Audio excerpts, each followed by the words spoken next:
بسم الله الرحمن الرحيم والضحى والليل إذا سجى ما ودعك ربك وما قلى وللآخرة خير لك من الأولى ولسوف يعطيك ربك فترضى ألم يجدك يتيما فآوى ووجدك ضالا فهدى ووجدك عائلا فأغنى فأما اليتيم فلا تقهر وأما السائل فلا تنهر وأما بنعمة ربك فحدث.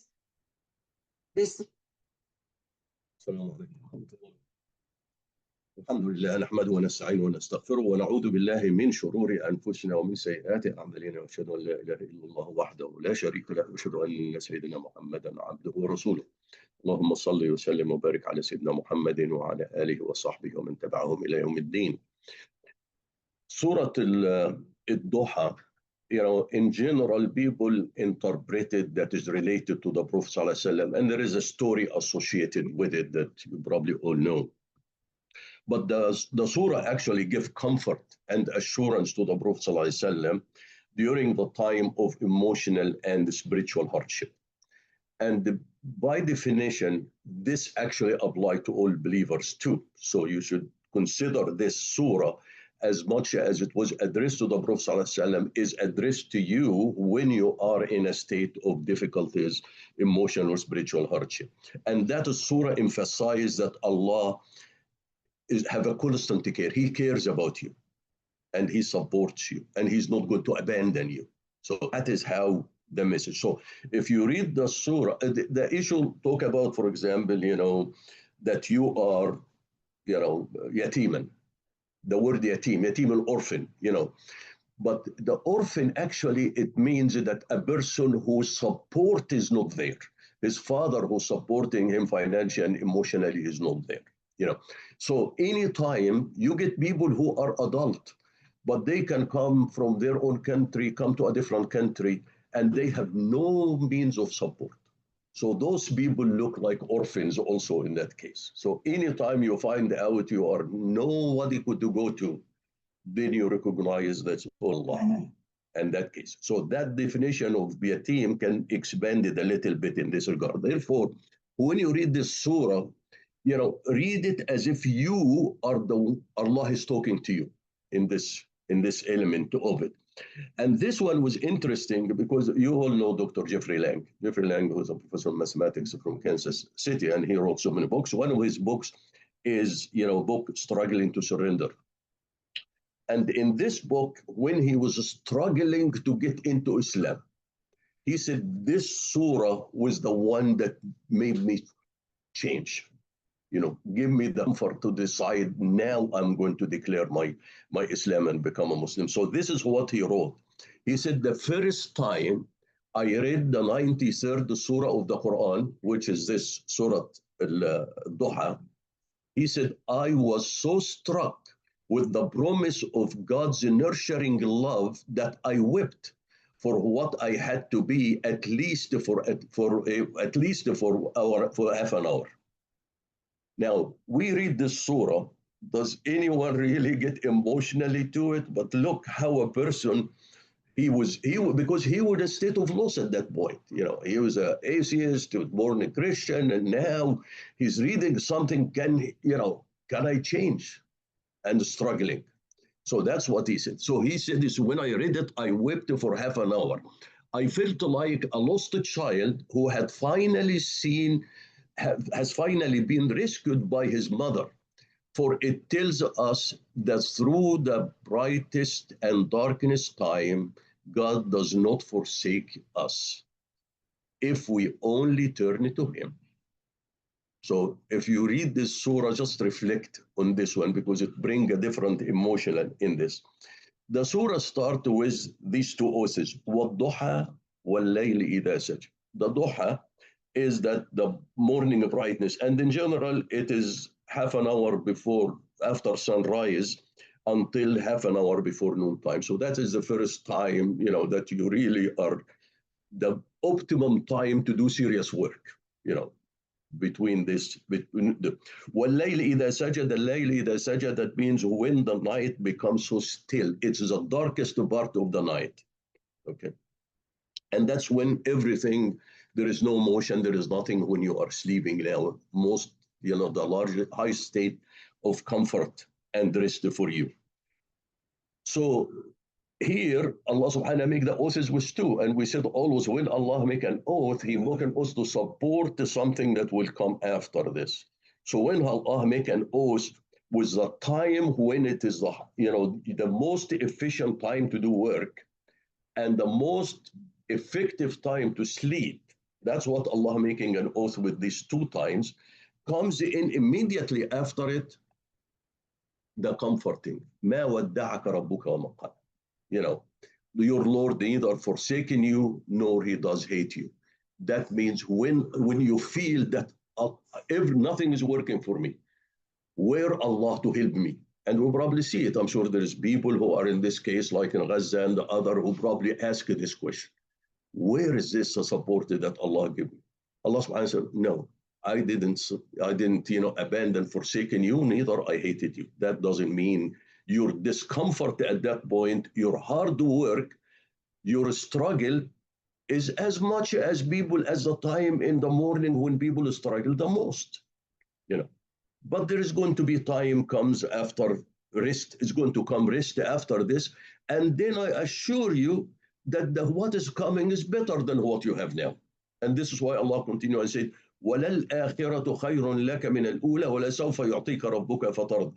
That the future will be better than the present, or the bad, or the past, whatever happening best before, your future will be far, far better than this. You can take this and say, okay, well, the future is that means in the hereafter. It doesn't say that. So it could be the future days that will come after this, And then, وَلَسَوْفَ يُعْطِيكَ رَبُّكَ فَتَرْضَى, and your Lord will surely give you something that will make you well satisfied, will be well pleased.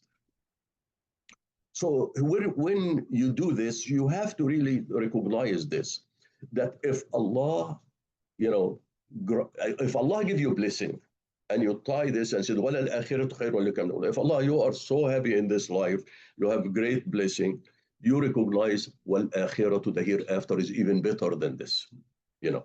If you are in difficulties, then in that case, you said, what way the future will be better than me? So you should feel comfortable in either way, and then hope also for something better that will come to you. Then Allah subhanahu wa ta'ala comes and then set the stage for the issues that a person will face.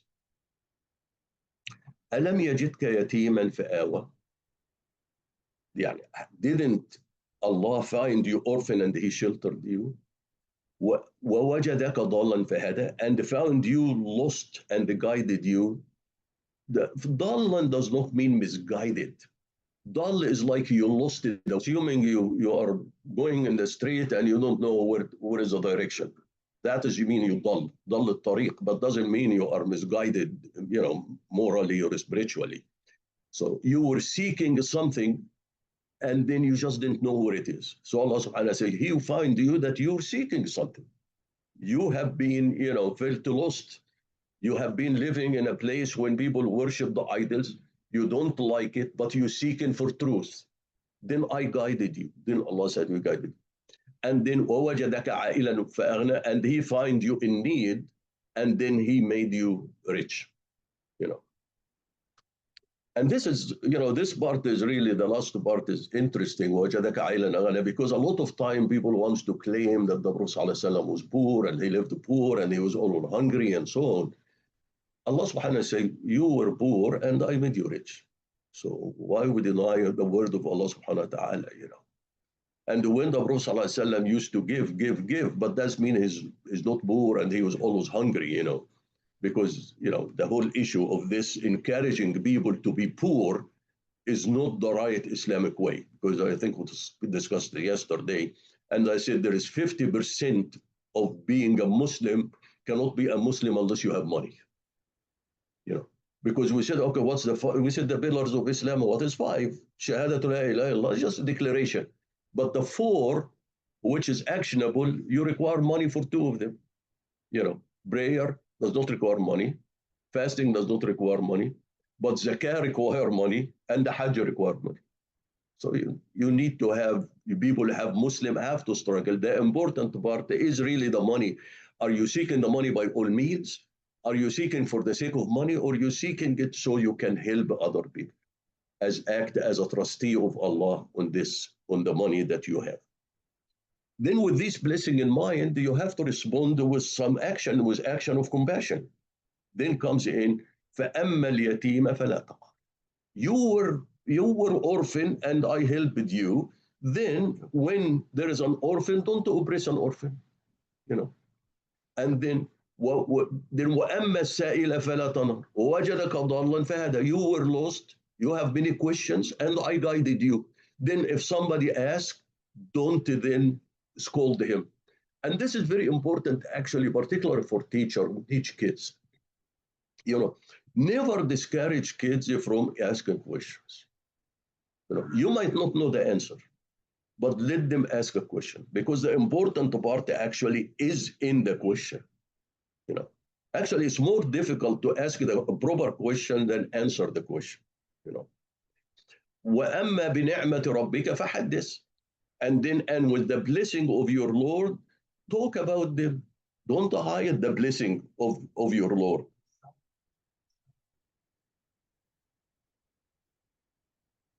Absolutely, but you cannot act poor and expect people to ask you for money. That's the issue here too. And it related to وَجَدَكَ عَيْلًا وَأَغْنَى. You were poor and I provided you and made you rich. Here, if you become rich, then you better show up so you can, it becoming, actually people you're right, can support you. And also don't deprive yourself in this. And this is why the Prophet ﷺ came to the orphan, he made this. There is many ahadith, but this is the two I picked up for you, which says, أنا وكافل اليتيم في الجنة هكذا وأشار. يعني Prophet ﷺ said, I and the guardian of the orphan in paradise like this. We are next to each other, And then he has another one. He said, من ضم يتيما من أبوين مسلمين إلى طعامه وشرابه. Whoever, heaven is absolutely guaranteed for anyone who raises a Muslim orphan until he become independent, become adult. Frankly, when you read these things and look at this surah, do you feel that we are doing our responsibility as a community? I want to say about individual. How many Muslim orphans today exist that we know of, that their father and mother have died? In Gaza alone, there is over 30,000 orphans. Who's going to take care of them? I mean, it's just a number. And when we read this, and the Prophet said, I grant you paradise if you support and raise an orphan. So this is something actually, this is a trouble, frankly, with us, that I feel sometimes we almost work in building, monuments rather than building communities. Do we have even a plan in, if this was Christian kids, I guarantee you, all of the churches will have gathered together to bring them and support them, and the families will be available to support them. But as we're Muslim, societies, do we have even a plan? That to adopt people.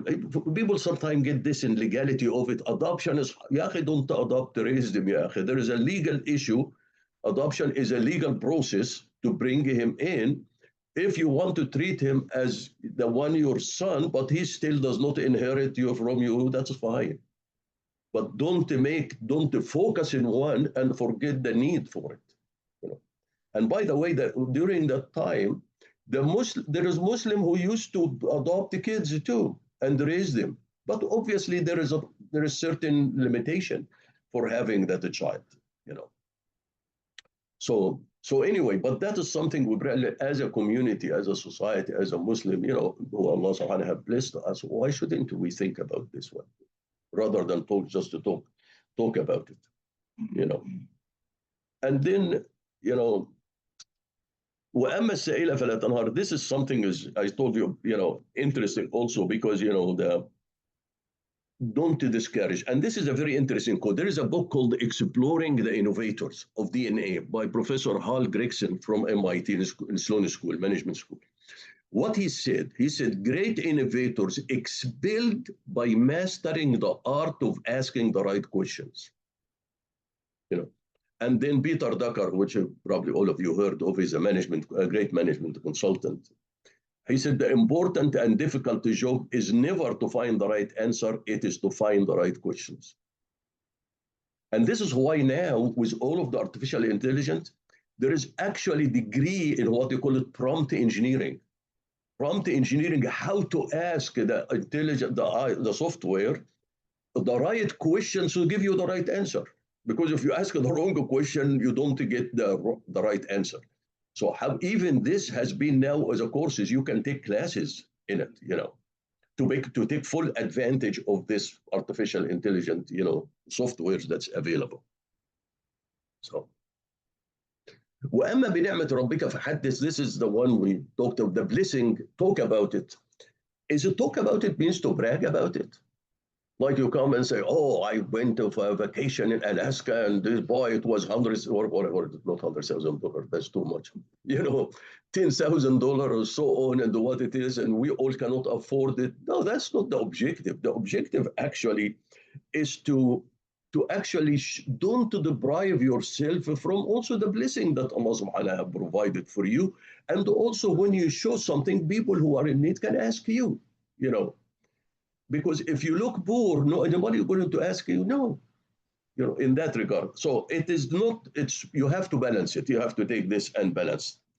And then there is a hadith of the Prophet ﷺ, which is ليس منا من وسع الله عليهم لخطر على عياله. It is, he is not from among us whom Allah granted wealth and he was stingy with his family, you know. And there is another one which one of the companion, he said, I was sitting with the Prophet ﷺ when he noticed that I was wearing worn out clothes. Then the Prophet ﷺ asked him, do you have money? I mean, you're wearing this poor clothing, you know. And he said, yeah, I have money. I have all kind of money. You know, I have all kind of money. Then the Prophet ﷺ told him that, you know, فَإِذَا أَتَاكَ اللَّهُ مَالًا فَلْيَرَ أَثَرَهُ عَلَيْكَ. If Allah give you money, then let its effect show upon you, you know. So it is not, and here is, you know, here is in everything, there has to be a balance, you know, in this regard.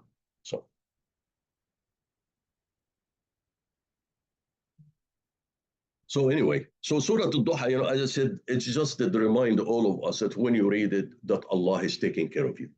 But you also have to take care of others in the meantime.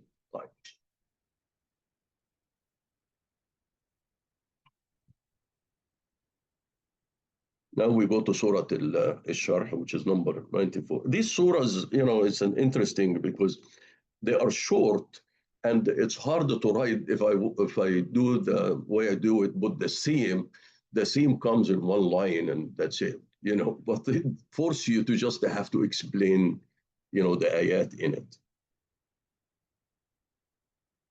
الرحمن الرحيم ألم نشرح لك صدرك ووضعنا عنك وزرك الذي أنقض ظهرك ورفعنا لك ذكرك فإن مع العسر يسرا إن مع العسر يسرا فإذا فرغت فانصب وإلى ربك فارغب. This surah, it's called the Surah Ash-Sharh and also called the Surah Ash-Sharh. And actually, there is some account that they say it actually, this surah and the surah before, Surah Ad-Duha, are actually continuation of each other. And the theme is continuation of each other. And you said actually that Abdullah ibn Mas'ud, when he used to read them, he used to read them after each other without doing basmala between them. But because if you read the theme of it, as I said, it's connected. And it's also centered about what? About comforting the Prophet ﷺ and reminding us. And through the Prophet ﷺ, the verse applies, the surah applies to us as well. That every hardship that you will face, there is always ease will come with it.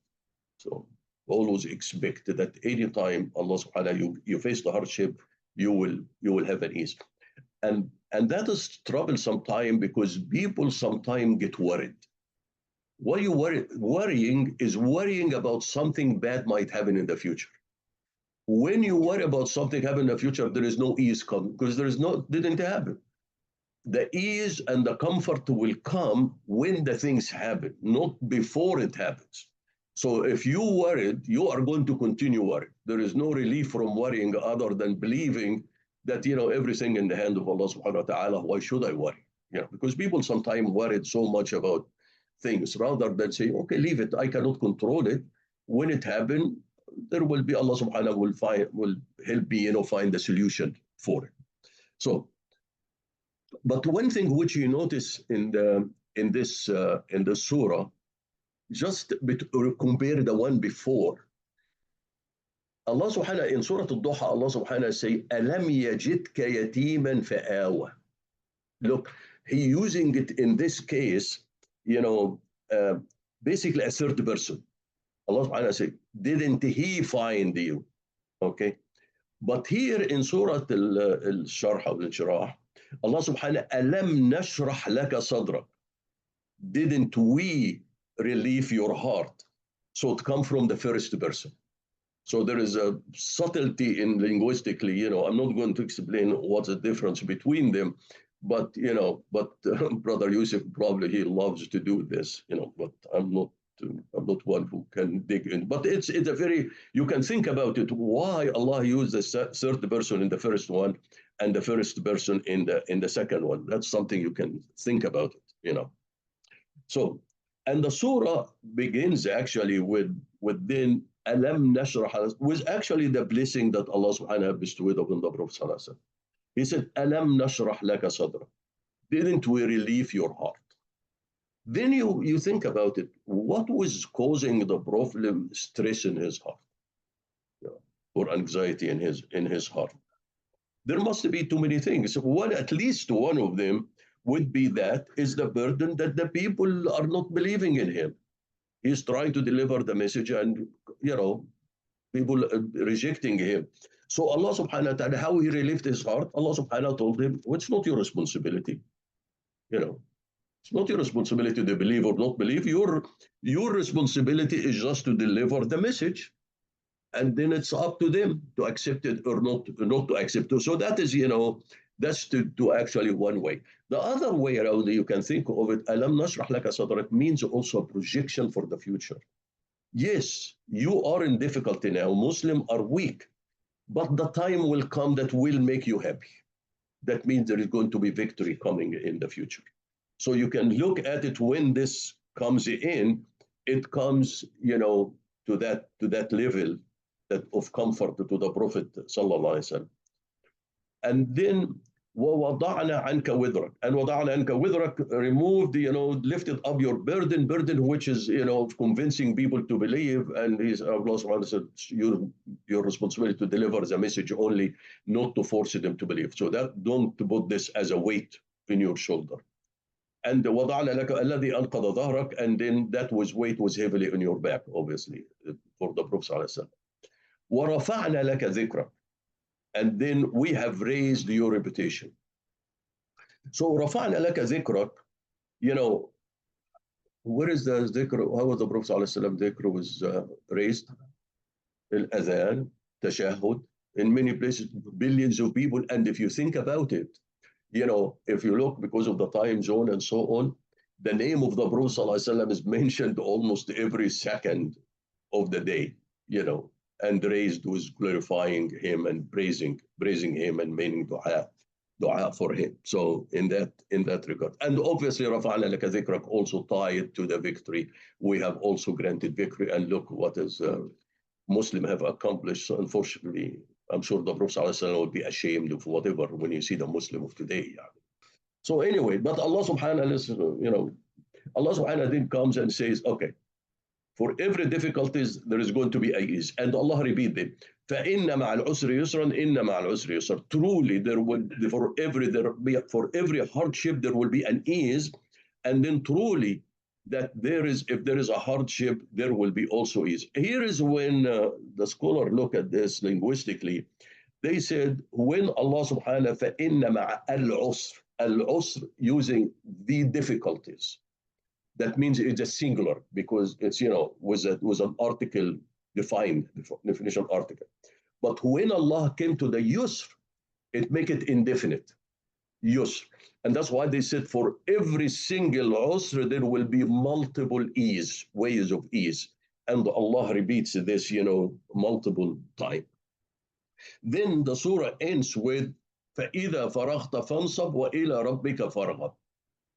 When you are free from your duty. Now, because during the day you have work to do. So when you are free from your duty, stand up. Stand up to do what? And وَإِلَى رَبِّكَ فَارْغَب, and to your Lord, turn to your Lord in everything. That means because you work hard during the day, that it means you don't miss your prayer at night. Don't miss the approaching to the Prophet ﷺ. So don't feel that I'm so tired now, I cannot pray. And it's fascinating, it's interesting. Actually, I don't know if you guys do this or not, but my time when I'm most sleepy is after the Maghrib and before the Isha. As soon as I pray the Isha, the sleep goes away. So you really have to force yourself. Subhanallah, must the shaitan, he knows all of the tricks, in that regard. So whatever the verse talk, what you take it to the Prophet ﷺ, okay, your responsibility is to preach during the day. At night, you have to stand for prayer. And this is why the Prophet ﷺ, the amount of sleep was very limited too. Obviously you are not going to match his level, but we at least should not, come and say, okay, because I sleep, I have to, I'm tired during the day, I have to sleep the night. Wake up half an hour before the, even the Fajr time, and you can do 4 rak'ahs, in it. So, and also, Alam nashrah laka sadrak, think about it actually. What is the greatest blessing that we have? Isn't Allah subhanahu made our heart actually real open to Islam, that we feel comfortable with it? And for those people who revert or convert to Islam, it has to come from Allah subhanahu. If you seek the truth, Allah subhanahu have to make you reach that point. And the statement of Jeffrey Lang, when he said when we talk about Surah Ad-Duha, is actually a manifestation of this one. That suddenly his heart was open to accept. And now he become, a great, Muslim and speaker. So.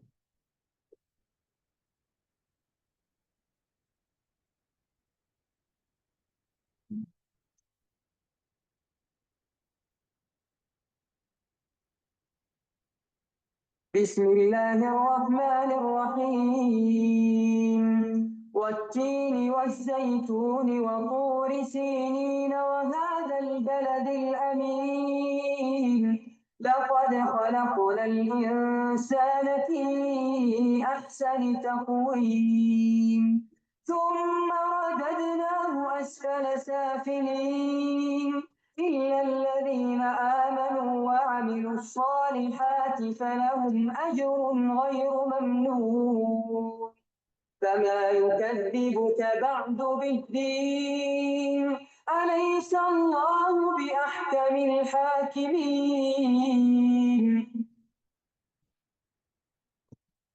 Surah Al-Tin was one of these early Meccan surahs. And the main theme of the surah actually is affirmation of the dignity of man and his responsibility and the ultimate accountability. That basically.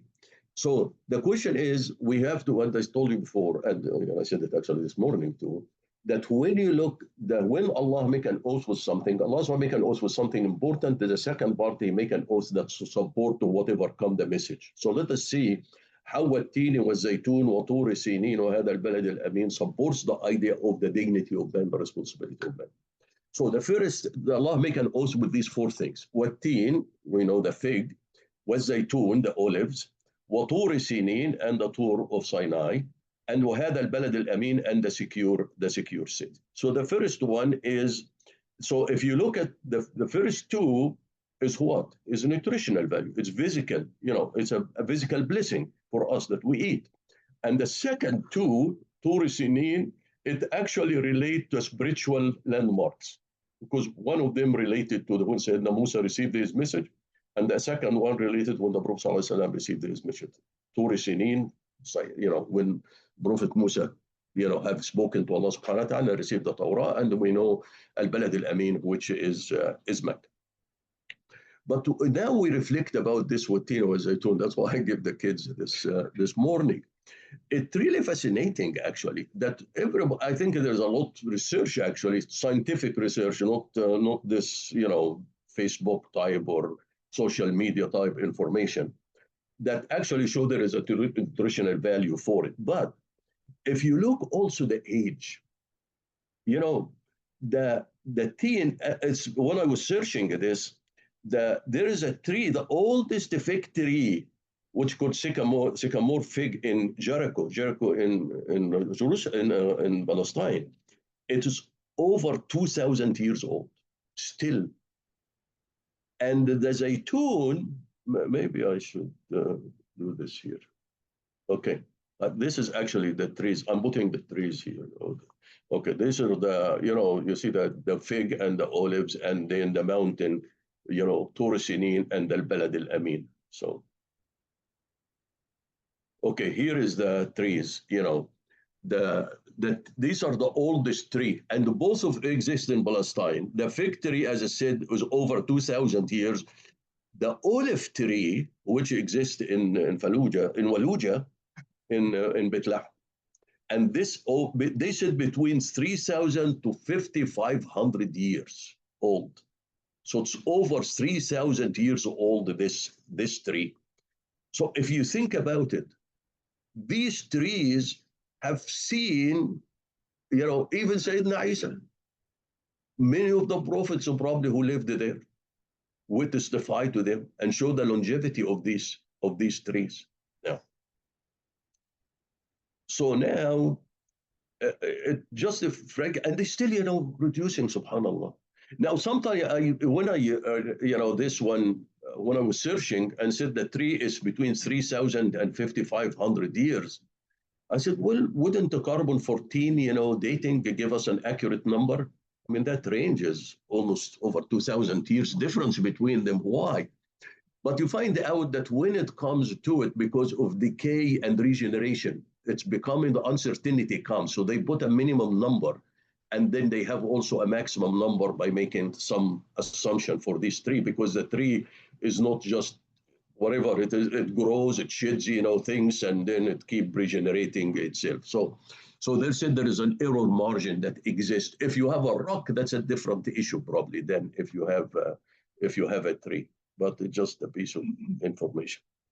Now, this is what I said. What is the benefit of fig and olives? And this is what, this statement, Taha Ibrahim Khalifa, who was described as a former dean of Professor Azhar University, and he claimed that it was a Japanese study that found optimum health benefit consumed fig 1 to 7. And as I told you, that fig in the Quran came once, olives came in the Quran 7 times. So they said, oh, subhanAllah, look at this, 1 to 7 is the ratio, to it.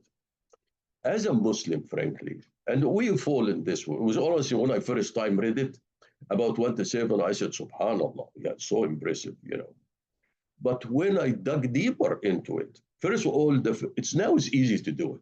First of all, find out if this person even existed. Yeah. If you look at Azhar University, there's nobody with that name there. If you look to any publication for him, you said, okay, maybe he's not from Azhar, he left and he's no publication. Because they said a professor and he must have published something.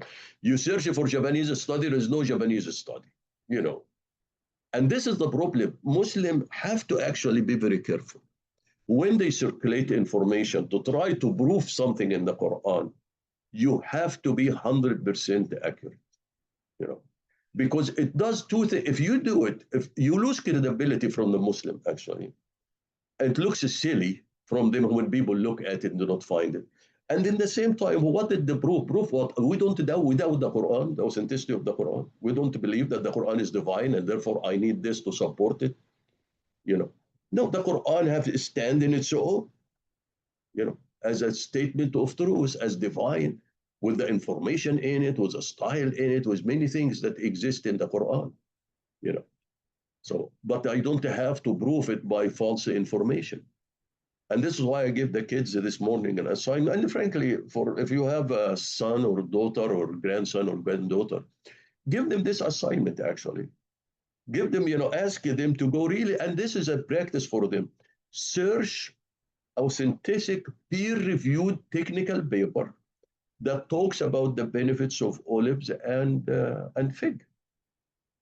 And that you have it. You will have first of all not only, you know, what is the benefit, but what element exists in these fruits that bring these benefits.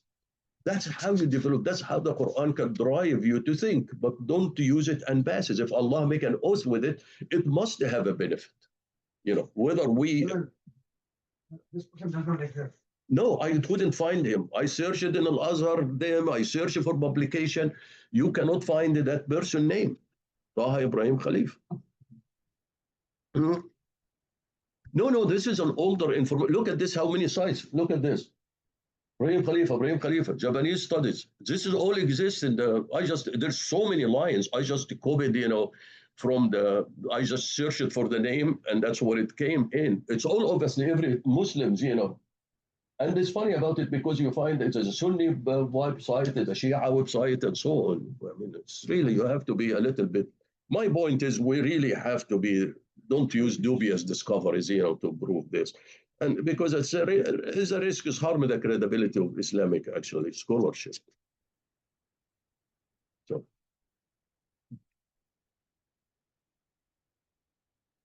Oh, sorry. Then following this, now notice now the two things now. Allah subhanahu wa ta'ala talks about the physical and the spiritual. The physical, you know, which comes from Tina Zaytun, and the spiritual come from the revelation that come in the both of the Torah and the case of the Quran, you know. So after this one, directly comes in the command of Allah subhanahu wa ta'ala that comes in وَلَقَدْ خَلَقْنَا الْإِنسَانَ فِي أَحْسَنِ تَقْوِيمٍ. خَلَقْنَا الْإِنسَانَ فِي أَحْسَنِ تَقْوِيمٍ. Now, you know, you want to say, well, how do you figure out that, you know, Tur Sinin, if you go talk about Tur Sinin, Allah subhanahu wa ta'ala talk about Tur Sinai also in Surat al-Mu'mineen, yeah. And also, by the way, Tur Sinin has also an olive tree in it, you know, because Allah subhanahu wa ta'ala said to me, وَشَجَرَةٌ تَخْرُجُ مِنْ طُورِ سَيْنَاء. Shajarat, which is the olive tree that exists. And we know the secure city is a city of Mecca too. And so Allah subhanahu wa ta'ala then comes in after give us listed these two blessings. Then Allah pointed it, we have created man in the best form. The question really become, you know, what is the best form? Because the word, you know, taqweem and qiyam has the same root, comes from the same root. And it actually means Allah have created us in the, and qiyam means uprightness, you know. So the man was created in the more is the best upright form. Upright related to what? Upright related to the physical, you know, upright related to the spiritual, upright related to, to, let's start the ayat first to come out. Allah subhanahu wa ta'ala, let's look at ayat how you use qiyam. الَّذِينَ يَذْكُرُونَ اللَّهَ قِيَامًا وَقُعُودًا. That they remember Allah standing and sitting, qiyam and sitting and laying down. So when you do this qiyam means it's a physical uprightness. Okay? Then Allah subhanahu wa ta'ala, وَلَا تُؤْتُوا السُّفَهَاءَ أَمْوَالَهُمْ فِي سُورَةِ النِّسَاءِ وَلَا تُؤْتُوا السُّفَهَاءَ الَّتِي جَعَلَ اللَّهُ لَكُمْ قِيَامًا.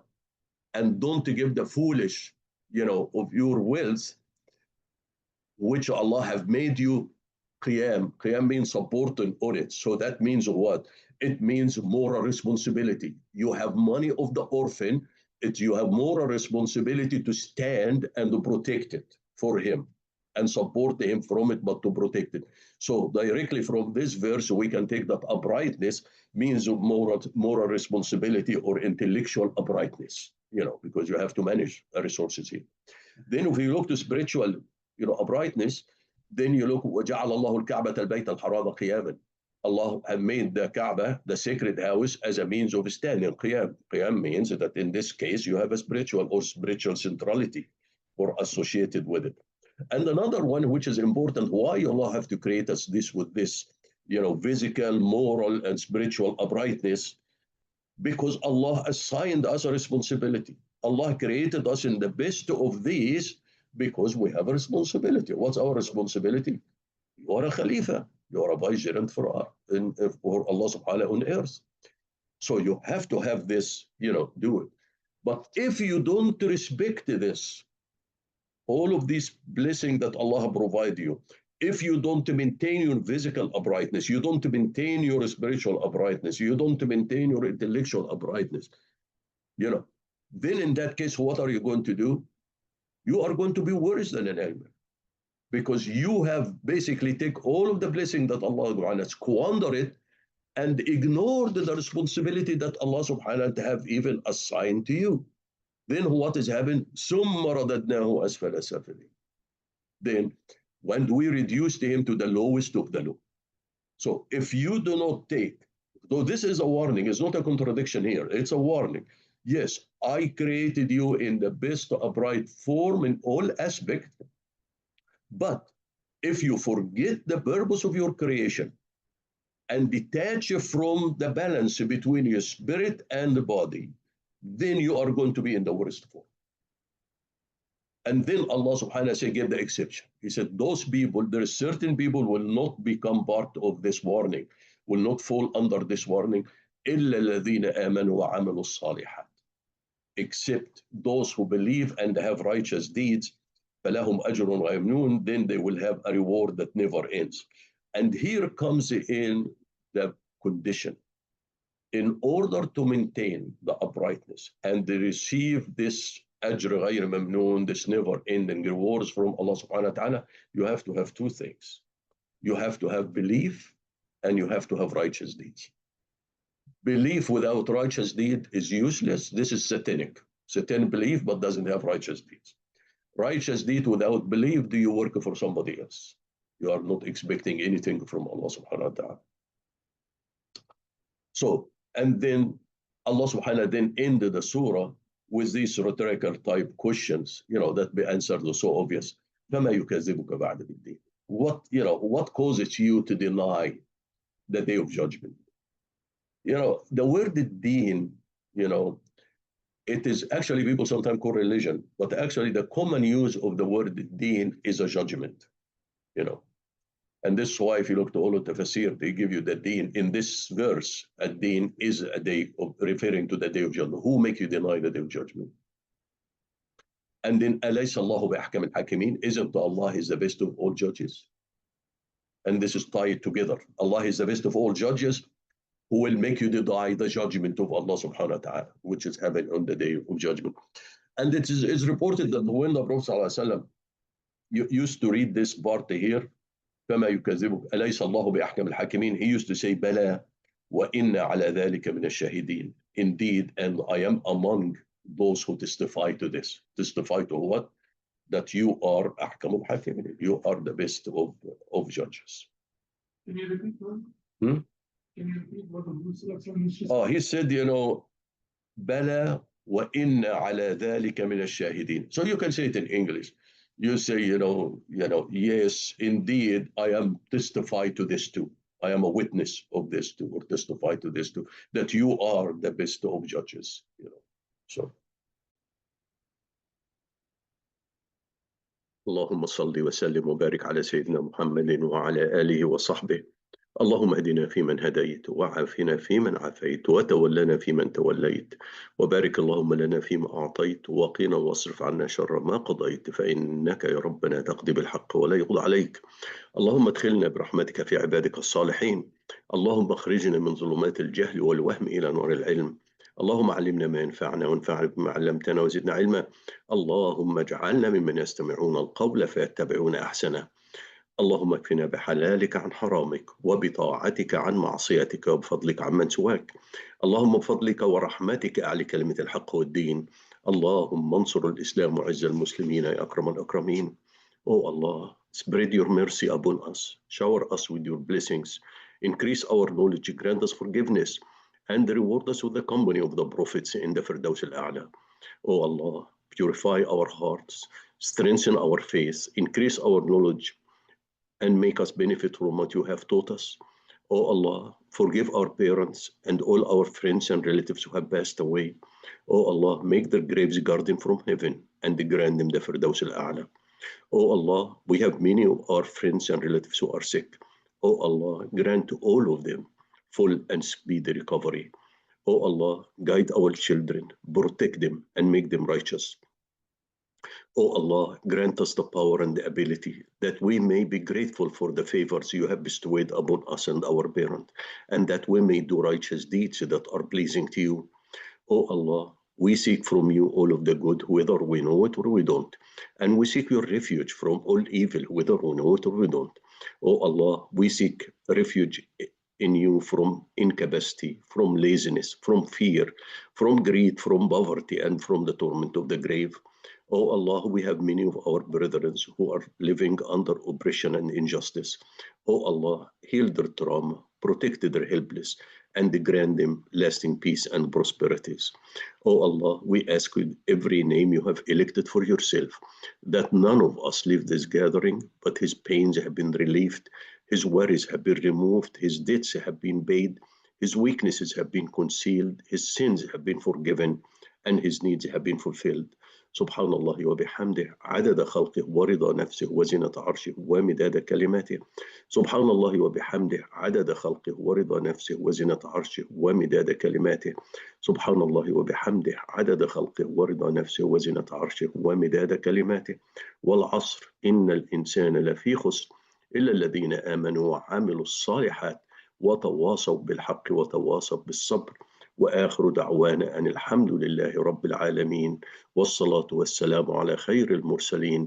اللهم صل وسلم وبارك على سيدنا محمد وعلى آله وصحبه، والسلام عليكم ورحمة الله وبركاته.